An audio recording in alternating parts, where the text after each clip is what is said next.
పాంచభౌతికము దుర్భరమైన కాయం బిదెప్పుడో విడుచుట ఎరుకలేదు. శతవర్షముల దాకమితము చెప్పిరిగాని నమ్మరాదా మాట నెమ్మనమునా. బాల్యమందో మంచి ప్రాయమందో లేక ముదమియందో లేక ముసలియందో, యూరనో అడవినో యుదక మధ్యముననో, ఎప్పుడో విడుచుట ఏ క్షణంబో. మరణమే నిశ్చయము బుద్ధిమంతుడైన దేయమున్నంతలో మిమ్ము తెలియవలయు. భూషణ వికాస శ్రీధర్మపుర నివాస దుష్ట సంహార నరసింహ దురిత దూర. భావము: ఓ నరసింహ, పంచభూతములతో కూడుకున్న ఈ శరీరము విడిచిపెట్టేదెప్పుడో తెలియదు.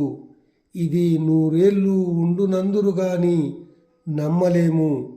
బాల్య యౌవన కౌమార వార్ధక్యములందెప్పుడో ఒకప్పుడు ఊరియందో అడవియందో నీటి మధ్యనో ఈ శరీరమును ఏ క్షణములోనైనా విడుచుట నిశ్చయము. కనుక ఈ దేహమున కాలమందే నిన్ను తెలుసుకొనవలెను.